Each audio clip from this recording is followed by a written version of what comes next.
For Comrade Mkhize Zweli, his total is 1,897. And for Comrade Ramaphosa Cyril, his total is 2,476. Hashtag Ubuile.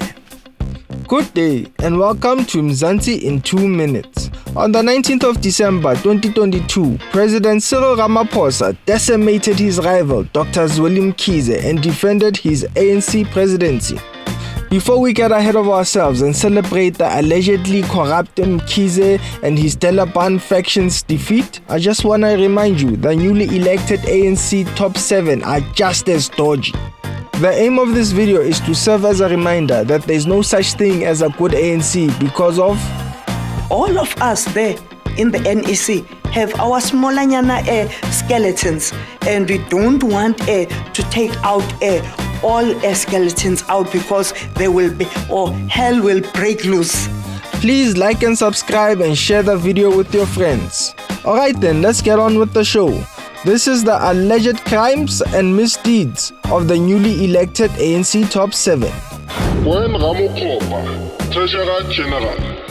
First we have Dr. Gwen Ramokopa, who when she was Health MEC of Gauteng, she racked up, listen properly, 769,820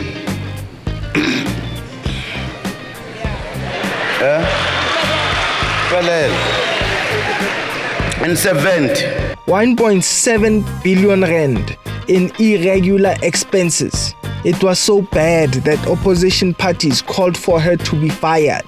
If you don't know, irregular expenditure is described as an expenditure that is not incurred in a manner prescribed by legislation. So 1.7 billion gone so cadres can eat at the expense of poor South Africans. Zweli Mkhize, Second Deputy Secretary General. The second Ramokopa on the list, no relations, apparently, may just be the cleanest of the 7. She's been hailed by South African media as a step in the right direction for the ANC. My Google Foo Snake Style found no scandals. If she does indeed have smallanyana skeletons, please share down below in the comments. Nomvula Mokonyane, First Deputy Secretary General. What can I say about Mam Nomvula that Malema hasn't said? Reggie makes money from water and sanitation because he's got some special kind of a relationship with Nomvula Mokonyane.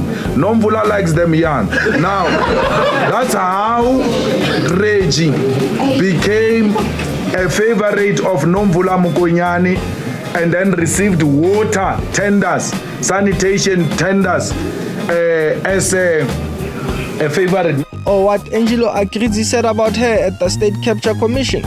Mr. Watson would take money with to see to the minister when he was seeing the minister. I know the monthly amount was 50,000 rand. I would have to pack it and he often would deliver it in front of me. Also, sometimes you went to Miss Nomvula Mokonyane's house with him. Yes, the house in Eccleston Drive in Bryanston. Is there more to add? Secretary General. You know, Skumba Hlope really did summarize Fikile Mbalula's character with this joke. From being a minister to being someone who hands out t-shirts and pamphlets.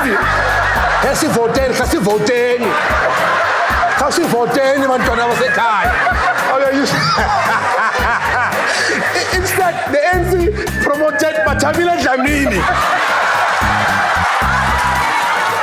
Yes, he might have risen through the ranks of the ANC, but the man is still useless.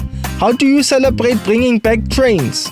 Things that the apartheid government provided and maintained for black people, when you and the ANC are the ones who let your SADC brothers and sisters strip our railways dry.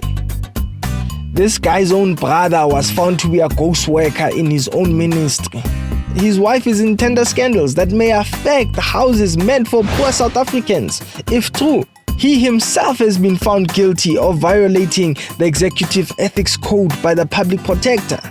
Behind his clownish behavior lies a deeply dodgy man whose actions have the most devastating impact on poor black South Africans the most. Gwede Mantashe, Chairman.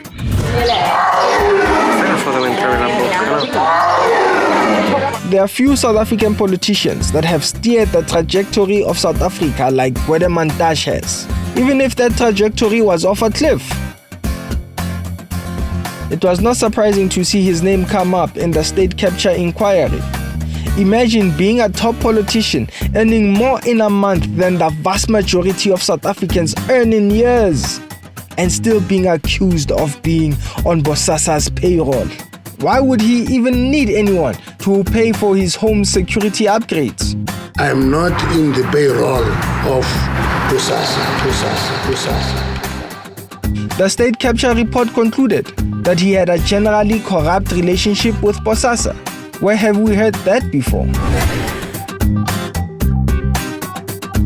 Paul Mashatile, Deputy President. When people call you and your friends the Alexandra Mafia, you must know your reputation for corruption precedes you, whether you earned it or not. So it is unsurprising that Mashatile is knee-deep in accusations of corruption. There is the scandal where he spent 96,000 on a single meal at a French restaurant in Sandton in 2006. 96,000 in 2006 when the rand was 6 rand 28 to $1. That must have been quite a dinner. But the most notorious scandal that Mashatile's name gets bandied about is the Alexandra Renewal Project. That was put back in the spotlight during the 2019 general election. 1.3 billion in late 90s and early 2000 rands went missing under his watch as housing MEC. Money that was meant to uplift the community of the historic and iconic Gauteng township of Alexandra. Of course, Mashatile denied the accusation, but if a man can be mentioned in a corruption scandal at his own Kasi's expense, who are we as the rest of South Africa? President Ramaphosa, President. Palapala gate, large sums of foreign currency stashed in furniture, check. A burglary plot by foreigners, check. Allegations of a cover-up from the President of the Republic, check. Allegations of torture, check. The Section 89 panel finding that the President may have violated the following.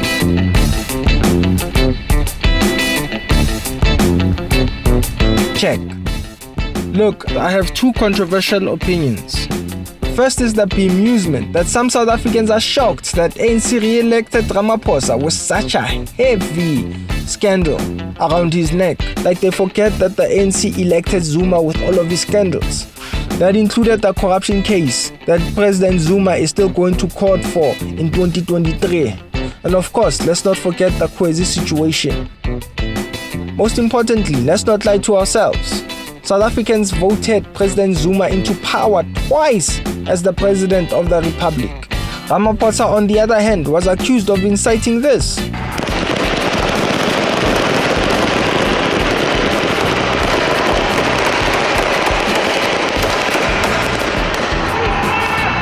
Yet ANC made him deputy president.